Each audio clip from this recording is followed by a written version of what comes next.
오후 시간에도 함께 모일 수 있어서 감사합니다. 이 시간 또 함께 오신 여러분들을 환영하고 축복합니다. 지난 시간 레위기 내용을 민수기인데 네, 또 이게 수정을 못했네요. 죄송합니다. 민수기 앞에 부분 1장부터 14장까지의 내용 정리를 조금 하고 오늘 뒷부분에 대해서 민수기 내용을 보겠습니다. 첫 번째, 민수기에 나타난 첫 번째 인구조사가 민수기 1장 가운데 있습니다.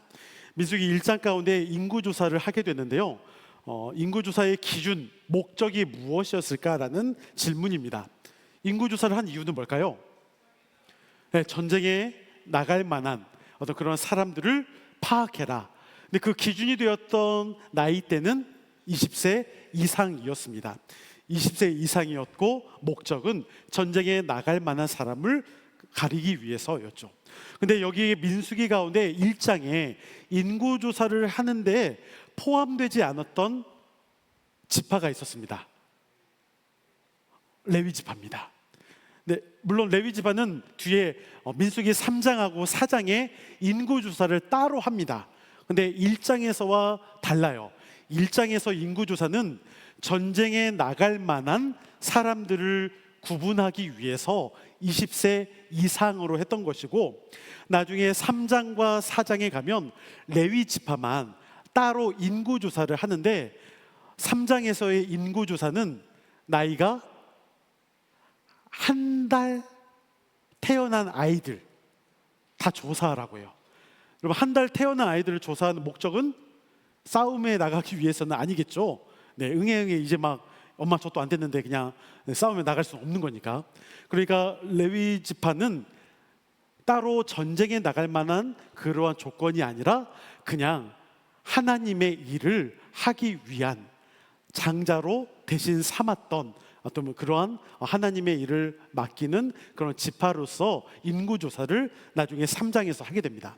그리고 4장에 가서는 한 번 더 조사를 레위 지파만 하는데 그때의 인구조사의 나이는 30세부터 50세까지입니다.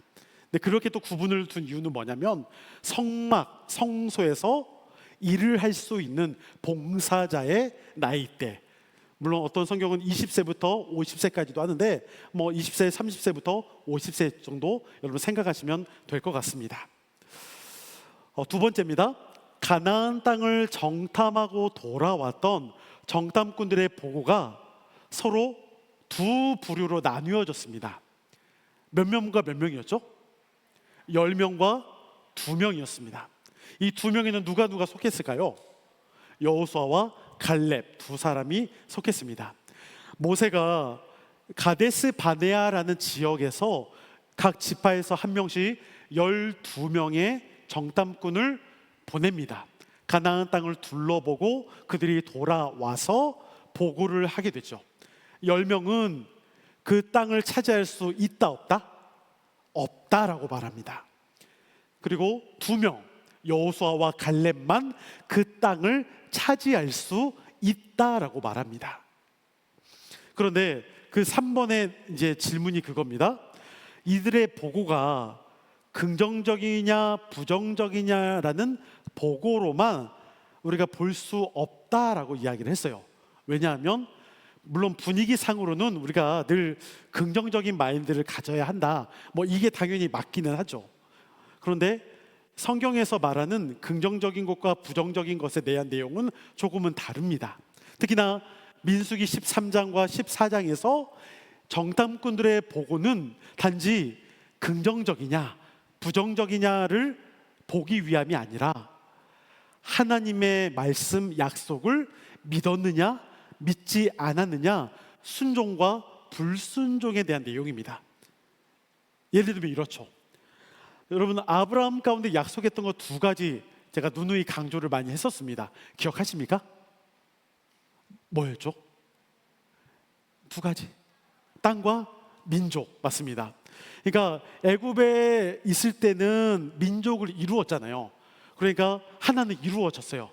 근데 땅이 아직 없죠. 그래서 가나안을 향해 출애굽해서 가는 거잖아요.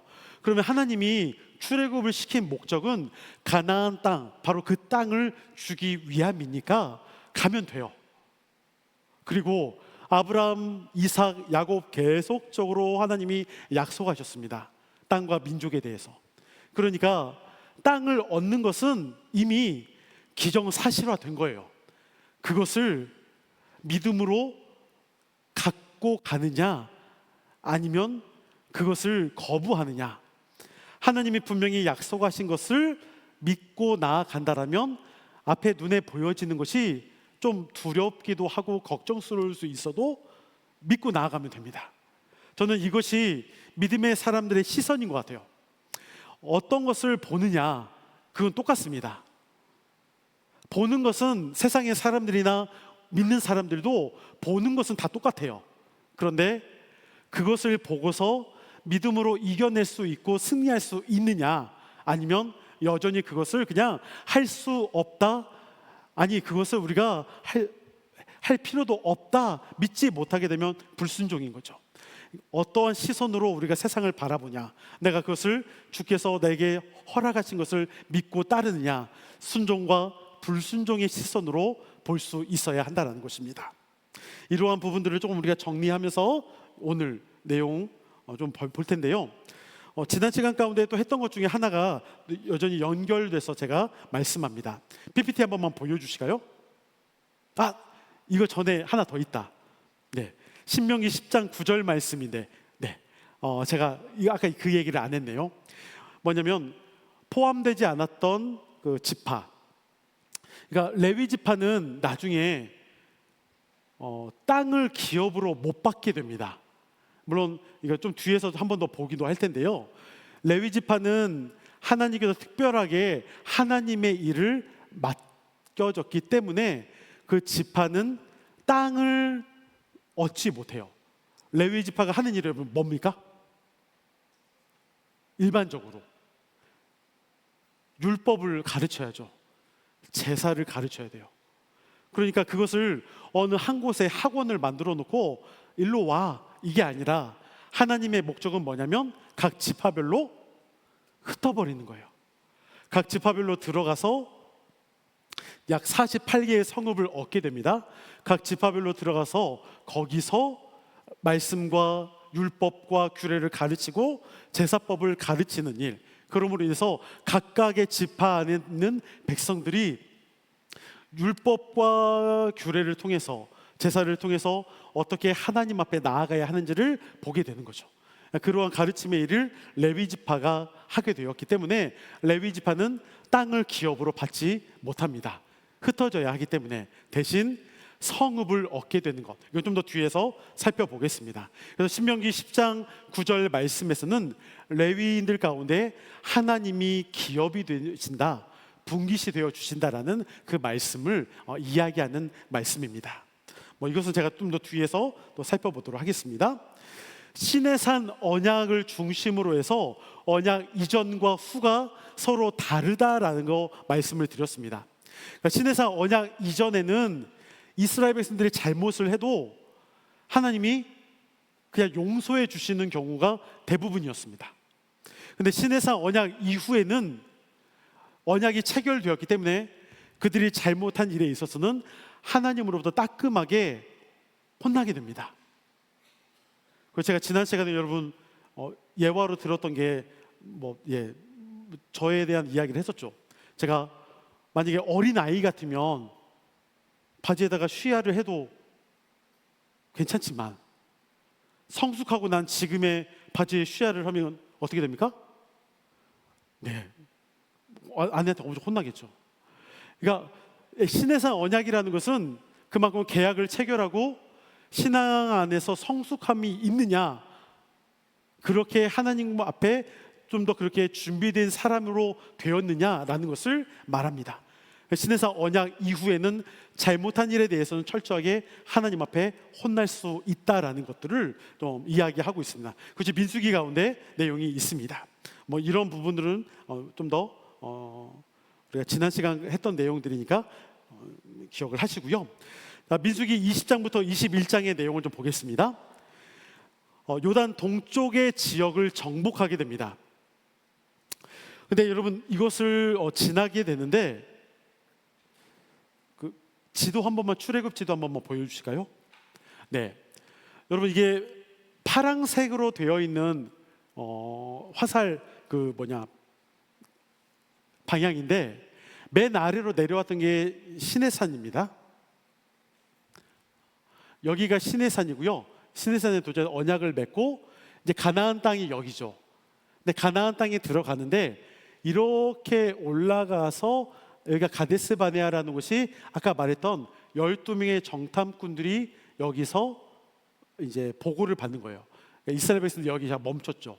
멈췄다가 보고를 받고 이제 들어가기만 하면 되는데 불순종해서 바로 못 들어가고 광야에서 약 40년의 시간을 보내게 되는 것.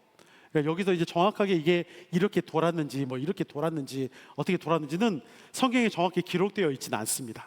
근데 아마도 일반적으로 여기서 시간을 보냈다라고 이야기를 하고, 또 어떤 학자들은 여기 말고 여기 넓은 땅에서 또 이렇게 돌았을 거다 이야기하는 학자들도 있습니다. 그런데 그것은 정확하게 알 수는 없지만 아무튼 여기서 시간을 보냈다라고 생각을 하고, 이렇게 들어가지 않고 이렇게 돌아서 들어갑니다.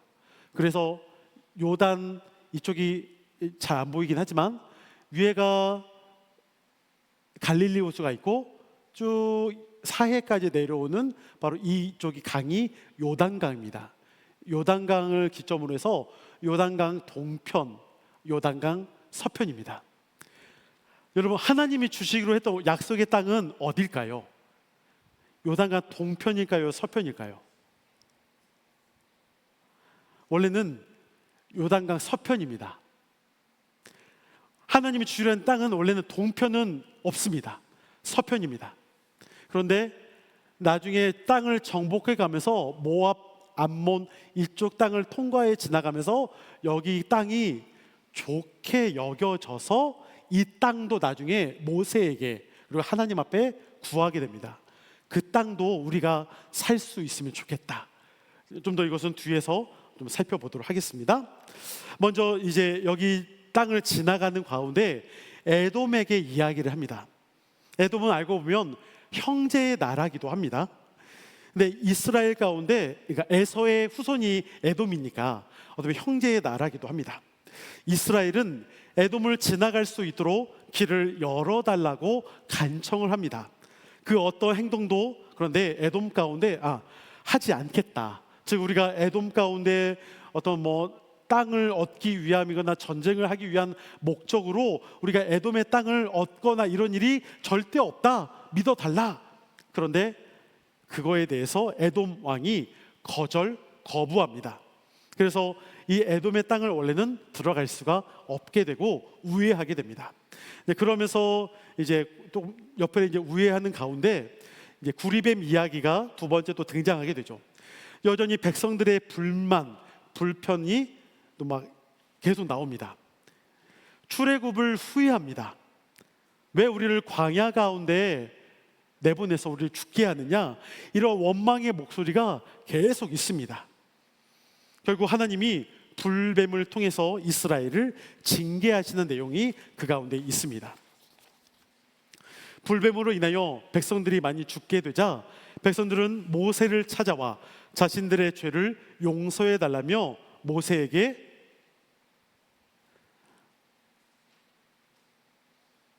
무엇을 요청하게 될까요?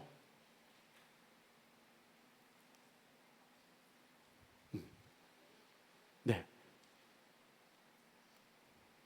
백성들은 모세를 찾아와 자신들의 죄를 용서해 달라며 모세에게 불뱀을 치워달라고 요청하게 됩니다. 이에 하나님은 놋뱀을 만들어 장대 위에 놓도록 하셨고 그 놋뱀을 바라보는 이들은 은혜를 통해 살게 되었습니다. 그런데 많은 학자들이 이 놋뱀을 세워둔 걸 가지고서 이것이 그리스도다라는 말을 하게 됩니다. 즉 장대 위에 올려진 어떤 뱀의 그 형상, 놋뱀을 통해서 바라볼 때 십자가에 달려 죽은 예수 그리스도를 의미한다라고 말을 하는데요. 저는 이 부분에 대해서는 그렇게 꼭 보고 싶지는 않습니다. 이것은 너무 좀 그렇게 어거지로 가져다가 해석한 건 아닐까라는 생각을 하게 됩니다. 그 넘어가고요. 세 번째, 요단 동쪽 정복입니다. 아까 제가 잠시 이야기했던 대로 아모리 왕에게 지나갈 수 있도록 부탁을 하지만 아모리 왕 역시도 거절합니다. 결국 이스라엘은 아모리와 바산 왕까지 점령하여 요단강 동쪽 지역을 점령하게 됩니다. 하나님께서 인도하시는 전쟁, 이를 홀리워, 거룩한 전쟁이라고 말하죠. 나중에 이 요단 동쪽 지역을 이스라엘의 두 지파 반이 요구합니다. PPT 한 번만 보여주실까요? 네. 여러분, 이거 지도는 여러분 둘 다 똑같은 겁니다. 어떤 거 보는지 여러분들이 좀 더 눈에 선명하게 볼 수 있도록 한 거고요. 자, 이 지도에서 여기가 요단강이니까요. 요단 동쪽 지역, 여기서도 마찬가지로 기점으로 여기가 요단 동쪽 지역입니다. 근데 요단 동쪽 지역 가운데 잘 보면 두 지파 반이 동쪽에 있어요. 두 지파는 어디입니까? 루벤, 갓, 네, 므낫세인데 므낫세는 므낫세 반지파라고 해요. 왜냐하면 이쪽 서쪽에 보면 므낫세 반지파가 또 있거든요. 그래서 두 지파 반이라고 말합니다. 그리고 이쪽 요단 서쪽은 아홉 지파 반이고요. 두 지파 반과 아홉 지파 반 합쳐서 그래서 12이 되겠죠. 네, 그래서 두 지파 반에 대한 내용이 있는데, 그런데 역사학자들은 이야기하는 바 뭐냐면 실제로 요단 서쪽, 동쪽을 땅을 기업으로 달라고 요청을 해서 하나님께 받기는 받았는데 원래 하나님이 주시기로 했던 땅은 아니어서 결국 나중에 가서는 여기 땅을 다 빼앗기게 됩니다. 그러니까 지금의 이스라엘 가운데도 여기 땅은 따로 그렇게 얻을 수가 없는 땅으로 확정이 되었고요. 또한 그렇게 점점 나중에 분열 왕국으로 가면서도 이 땅에 대한 내용은 점차게 사르르 없어집니다. 하나님이 주시기로 했던 약속의 땅이 아니기 때문에 아마 그렇게 그냥 없어져 간다라고 생각하는 것 같습니다. 이러한 부분들을 좀 기억을 하면 좋겠습니다. 자, 이제 22장부터 24장의 내용 가운데는 발람과 발락 이야기입니다. 저는 솔직히 개인적으로 성경에서 제일 이해가 되지 않는 본문 중에 하나가 발락과 발람의 이야기입니다. 제가 지금도 강의를 여러분들에게 알려드리고는 있지만 이게 참 어려워요. 왜 어렵냐면 발람 가운데 그가 하나님의 명령을 받아서 분명하게 행동하고 있지만 그것이 하나님이 뭔가 가라고 했다가 멈추라고 했다가 이런 내용들이 등장하기 때문에 그렇습니다. 그건 좀 뒤에서 하나씩 살펴보겠습니다. 이 이야기의 구조는 발람과 하나님과의 대면이 있고요, 발람의 신탁에 대한 내용이 있습니다. 신탁이라는 것은 하나님의 명령에 따라서 그렇게 무엇인가를 말하고 또 선포하고 이루어지는 그러한 내용들을 신탁이라고 합니다. 이거 구조는 별로 중요한 건 아니니까요. 그 밑에 내용입니다. 내용 이해 및 문제 제기 한번 보겠습니다. 민수기 22장부터 24장에 걸쳐 한 내러티브가 등장합니다. 발람과 발락의 내용인데 그들의 미련함과 완고함은 한 나귀의 행동에 의해 더욱 강조됩니다. 미련하고 고집세기로 정평이 난 나귀의 행동은 발락이 이스라엘을 저주하기 위해 엄청난 대가를 치르고 고용한 메소포타미아 최고의 선지자 발람보다 더 영적인 통찰력을 지닌 것으로 묘사합니다. 이게 뭔 말이냐면 발락이라는 모압의 왕이 이스라엘이 이제 점차 자기네 땅으로 오니까 두려워요. 그래서 이대로 놔두면 안 되겠다. 그래서 메소포타미아에 있는 주술사 술사를 데려오는데 그가 바로 발람입니다. 이름이 좀 헷갈려요. 발락, 발람. 왕은 발락이고 이 주술사는 발람입니다. 근데 이 발람이 하나님께서 나타나셔서 말씀해요. 따라가지 마. 그러니까 발락이 보낸 사람들은, 신하들은 발람을 스카웃 해가려고 하는데 하나님이 가지 말라고 하니까 나 갈 수 없어 라고 말합니다.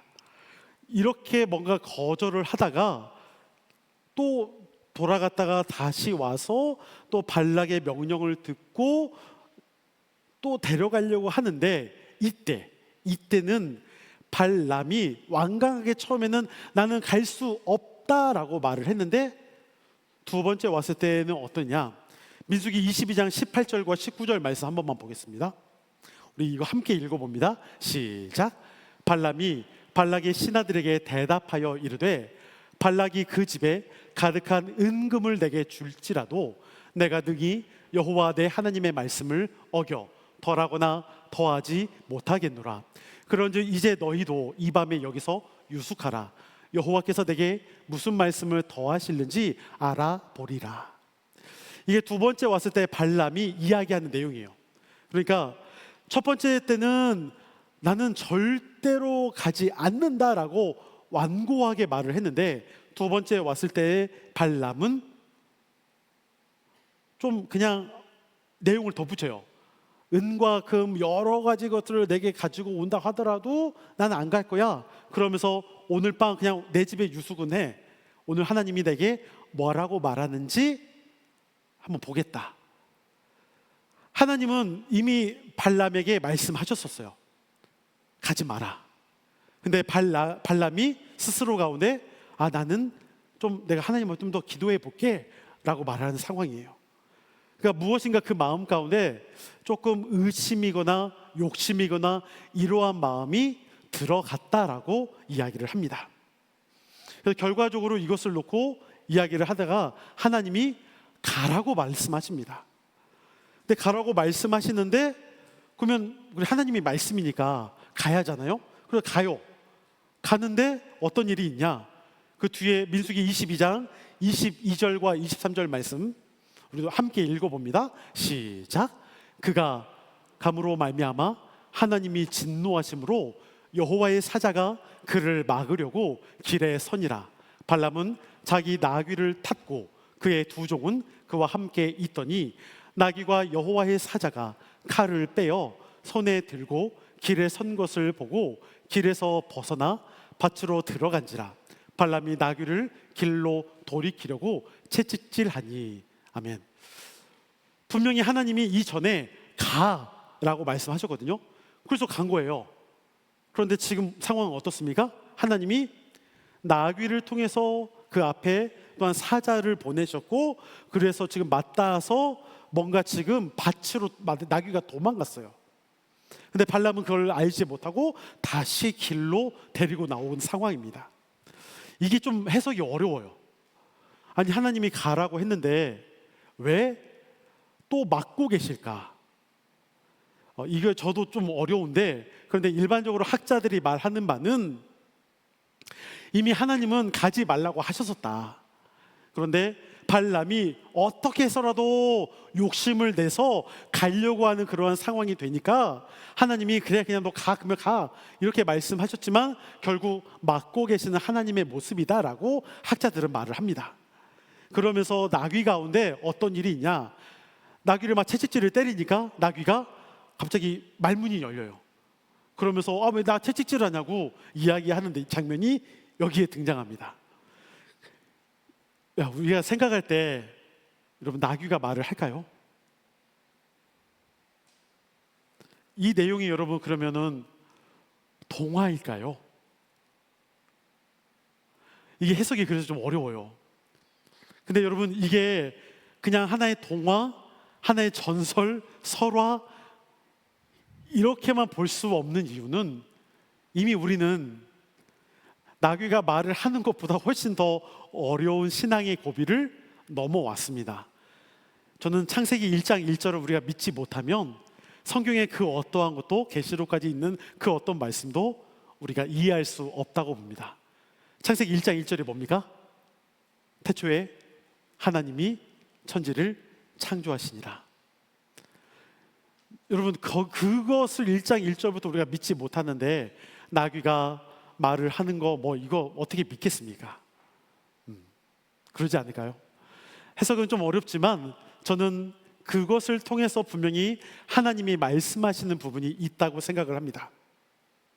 분명히 그 시대 가운데 그 나귀를 통해서도 지금 그렇게 발람이 무엇인가 저주를 하기 위해 지금 나아가는 그러한 상황들을 막고 있는 하나님의 모습, 하나님의 노력을 볼 수 있다라는 것이죠.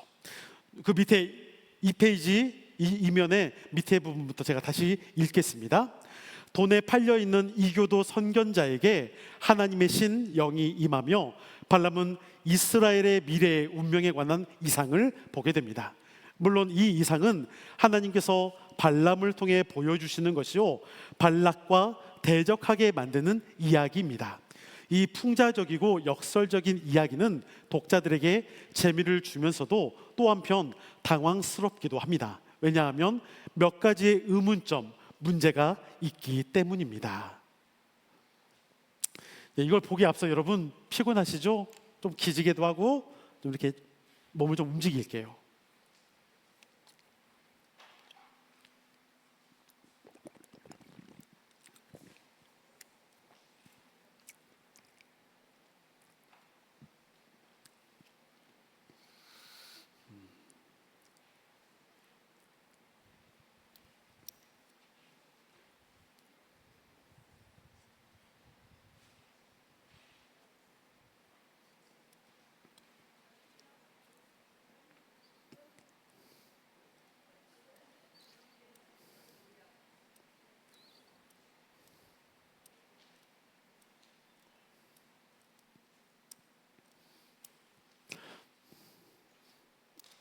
네, 다시 보겠습니다. 제가 이제 3쪽에 보면 의문점, 문제점에 대한 내용을 몇 가지를 적어놨습니다. 왜 하나님은 발람으로 하여금 발락에게 가도록 마음을 바꿨을까? 모압의 왕 발락은 이스라엘이 두려워 그들을 저주하기 위해 메소포타미아의 술사 발람을 데려오려고 했죠. 그러나 이미 하나님께서 발람에게 나타나셔서 발락을 따르지 말라고 했는데 처음에는 이를 거부했던 발람이 나중에는 따라 나서게 됩니다. 그런데 이를 허락하신 이가 하나님이십니다. 왜 하나님은 이를 허락하신 것일까요? 또 허락을 하셨으면서 다음 날 출발할 때 왜 나귀를 통해 막으셨을까요? 네, 아까도 이야기했던 것처럼 이 이야기를 통해서 하나님께서 막고자 하신 이유, 바로 이스라엘을 지켜 보호하기 위한 하나님의 뜻을 보여주고 있습니다. 두 번째입니다. 발람은 죄인인가 아니면 하나님의 부르심을 받은 선견자인가? 왜냐하면 지금 발람은 이스라엘 백성이 아닙니다. 메소포타미아 주술사입니다. 발람은 하나님만 믿었던 선견자, 예언자가 아닙니다. 그는 단지 하나님의 부르심을 통해 활동했던 이방의 술사일 뿐이며 하나님의 도구로 사용되어졌던 사람일 뿐입니다. 네, 여러분, 하나님의 도구로 사용된다는 것이 어떻게 안 믿는 사람이 될 수 있을까? 생각할 수 있지만 나중에 보면 여러분, 북왕국이 멸망당할 때나 남왕국이 멸망당할 때 하나님은 아수르와 바벨론도 하나님의 도구로 사용하신다라고 말씀하십니다. 그러니까 이방의 나라들도 동일하게 하나님의 역사, 하나님의 뜻을 이루기 위해서는 하나님의 도구로 사용하신다는 것이죠. 그러니까 술사 발람도 마찬가지로 단지 하나님의 일을 하기 위한 도구로 사용되어졌을 뿐이지 그가 실제로 하나님을 정말 믿었다? 이렇게 말을 할 수는 없습니다. 세 번째입니다. 민수기에 왜 굳이 이 이야기를 넣었을까? 이스라엘의 역사도 아닙니다. 지금 이것은 모압 땅에 있는 이야기입니다. 발람은 이스라엘 백성도 아니요, 그렇다고 하나님을 신실하게 섬겼다고 말할 수 있는 사람도 아닙니다. 그렇다면 왜 발람 이야기를 민수기에 넣었을까요? 비록 그가 이방의 사람이지만 하나님은 자신의 백성인 이스라엘을 위해서 그들이 모르는 곳에서도 하나님으로서의 의무를 다하고 계십니다. 즉 하나님께서 어느 곳에서도 늘 자신의 백성을 지키시고 돕는다는 사실입니다. 하나님이 왜 도우실까요?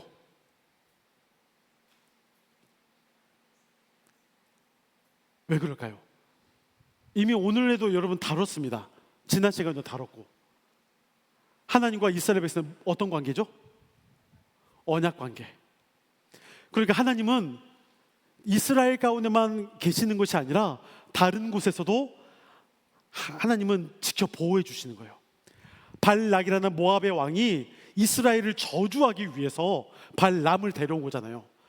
그런데 하나님이 그것을 지금 막고 계시는 거예요. 저주 가운데 있는 것을 이스라엘 백성들은 여기서는 몰라요. 어떤 일이 지금 여기서 일어나고 있는지 알 수 없습니다.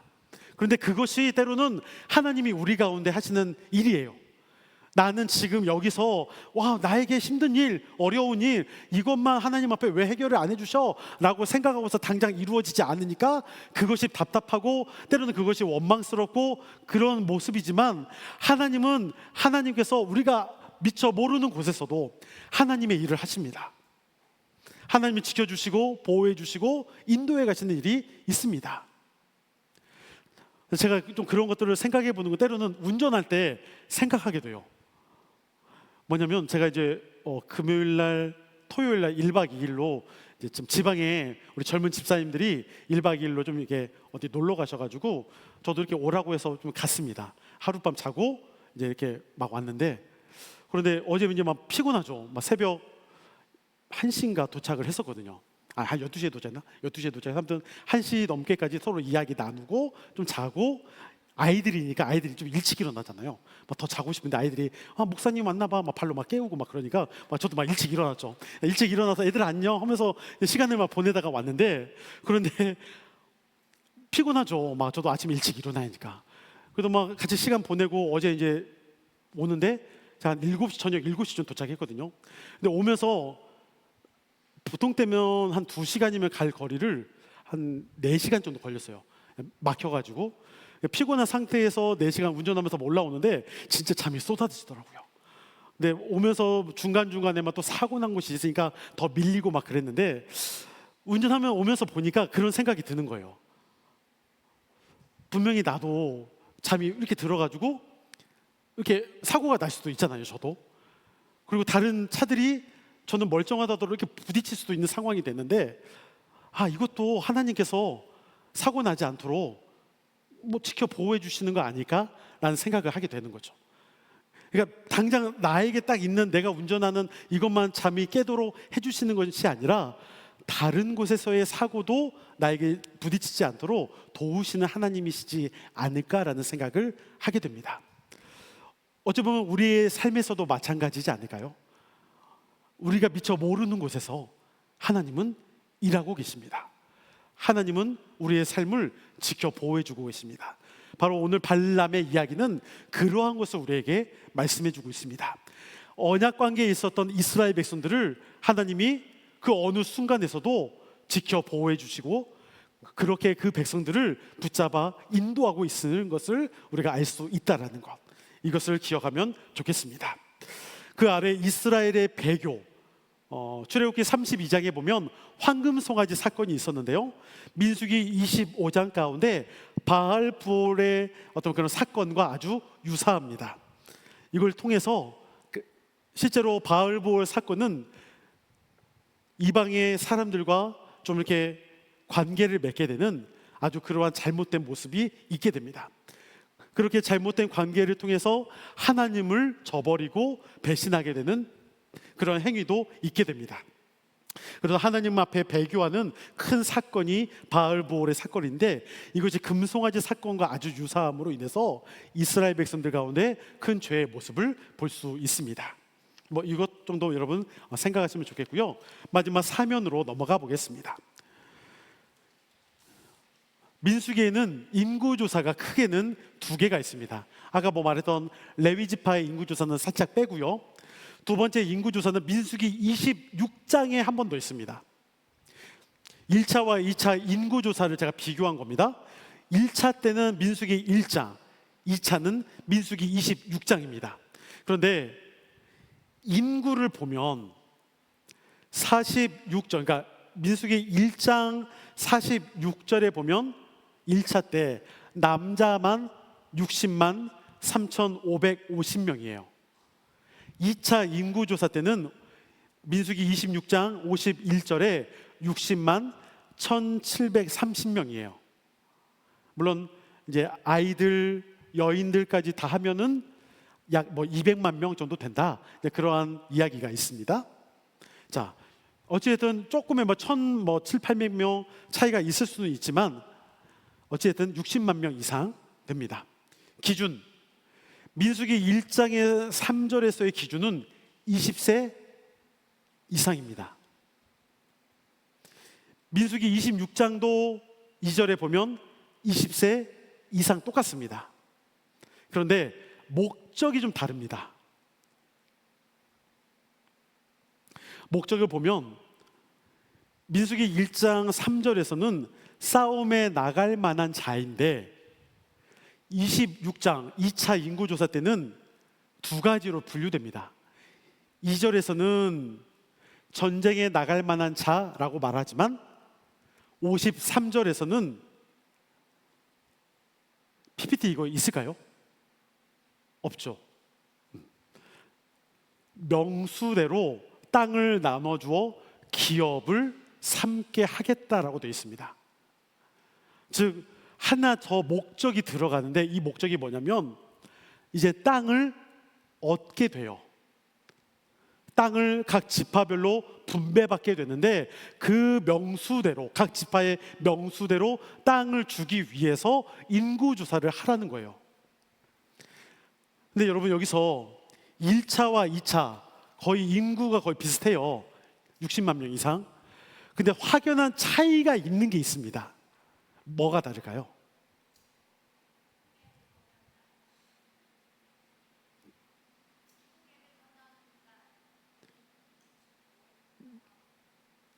네, 홍해를 건넌 사건.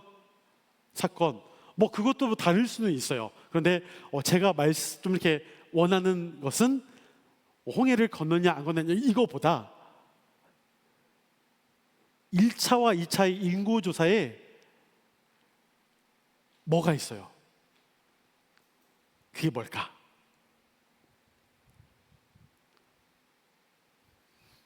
여러분 2차 때 인구조사에서 땅을 분배하기 위함이라는 것은 1차 때는 없었잖아요.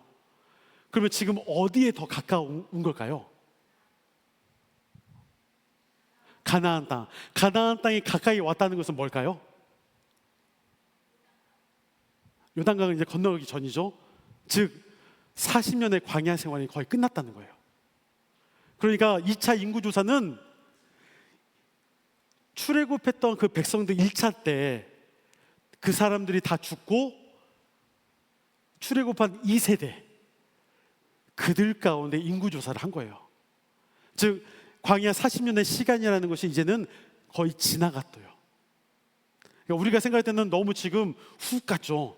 뭐 내용이 여기 뭐 가운데 좀 뭐가 있어야 하는데, 네. 근데 성경에 그 내용이 없어요. 그냥 숭구리당당 이렇게 확 넘어가듯이 그냥 훅 넘어가요. 네. 뭐 큰 내용이 없습니다. 뭐 전쟁이 조금 있었고, 뭐 규례 좀 이야기하고 이러면서 바로 인구조사 26장으로 넘어가는 그런 사건인데, 여기서 제가 말씀드린 건 뭐냐면 인구가 60만 명 이상으로 거의 비슷해요. 차이가 조금 있긴 하지만. 그런데 이 인구가 거의 비슷하다는 것은 광야 40년의 시간을 거쳐오면서 하나님이 지켜 보호해 주셨다는 거예요. 그것을 알기 위함이라는 거죠. 그리고 목적이 서로 다른 것은 이제 말씀하셨던 거, 우리 권사님이 말씀하셨던 거, 요단강을 건너서 약속의 땅에 들어갈 시간이 이제 되었다라는 거겠죠. 바로 그걸 통해서 광야라는 시간을 겪어왔고 하나님께서 그동안 어떻게 지키시고 보호하시며, 아마 말씀에는 그러한 내용도 있잖아요. 그 신발이 헤어지지도 않았다, 그렇게 하나님이 인도하셨다라는 말씀도 있습니다. 그러니까 그만큼 하나님께서 이스라엘을 그 언약의 관계를 결코 포기하지 않고 그렇게 이끌어 오셨다라는 것을 말씀하고 있습니다. 이제 그 밑에 이제 지도와 함께 내용은요, 여기서 볼 것은 땅에 관한 율법 3번에 땅에 이제 분배받게 되는 내용이 이제 있게 됩니다. 물론 뭐 제비를 뽑는 과정들 뭐 있기도 하는데요. 이것은 이제 나중에 이렇게 이제 있게 되는데, PPT 이것도 있죠. 아까 아마 봤던 거랑 동일한 아마 부분일 것 같은데요. 네, 바로 그냥 땅을 이제 나중에 여호수아서에 가면 이제 땅을 이렇게 분배받게 됩니다. 요단강 동편에 2지파 반, 요단강 서편에 9지파 반, 땅을 각각의 분배를 얻게 되는 내용들 여러분 생각하시면 좋을 것 같고요. 그리고 레위인들을 위한 성읍인데요. 레위인들을 위한 성읍, 즉 각 지파별로 떨어지게 되는데 각 지파들로부터 조금씩 성읍을 얻어서 살아요. 한번 지도 한번 보여주실까요? 네, 여러분 지도의 오른쪽에 보면 점들이 막 찍혀 있어요. 이것이 각 지파별로 레위 지파가 받은 기업, 그 성읍입니다. 48개의 성읍들을 점점점점 해놨는데 잘 안 보이죠? 그 중에 왼쪽에 제가 동그라미로 숫자가 1, 2, 3, 4, 5, 6 되어 있잖아요. 이것은 도피성의 위치입니다. 도피성이 레위 지파가 48개의 성읍을 얻었다면 그 48개의 성읍 가운데 6곳이 도피성입니다. 근데 여러분, 도피성이 어떤 곳이었죠? 부지 중에 살인을 한 사람이 도망갈 수 있었던, 자기 목숨을 건질 수 있었던 장소였습니다. 근데 여러분, 도피성이 만약에 어느 한 지역에 몰려 있으면 어떻게 될까요? 저기 예를 들면 만약에 북쪽에 6개가 모여 있으면 남쪽에 있는 사람은 열심히 뛰어도 북쪽까지 오는 중에 죽을 수도 있어요. 도피성은 피하는 곳으로 해놓은 건데 죽으면 안 되죠. 그러니까 저렇게 동쪽에 3개, 서쪽에 3개, 북쪽에 2개, 중앙에 2개, 남쪽에 2개, 약간 좀 이렇게 골고루 최대한 분산을 시켜 놓으려고 했다라고 합니다. 그래서 도피성, 바로 그곳 가운데 피할 수 있도록. 근데 여러분, 도피성이 신약에 와서 어떠한 의미가 있습니까? 바로 예수 그리스도. 물론 도피성이 예수 그리스도와 동일하진 않습니다. 왜냐하면 예수님은 모든 죄로부터 우리를 구원하셨죠. 근데 도피성은 단지 부지 중에 있었던 사람만 건짐을 받을 수가 있습니다. 그러니까 예수님은 도피성 훨씬 더 큰, 규모로 말하기는 그렇지만 훨씬 더 큰 범위 내에서의 도피성이 되신다는 거죠. 바로 그 예수 그리스도 안에서 우리가 쉼을 얻고 또한 우리의 생명을 얻을 수 있다라는 것, 그것을 말하고 있습니다. 네, 오늘 내용은 여기까지인데요. 혹시 좀 더 제가 다 설명은 오늘 못했습니다. 혹시 좀 필요한 내용이 있을까요? 네. 발라며. 네네.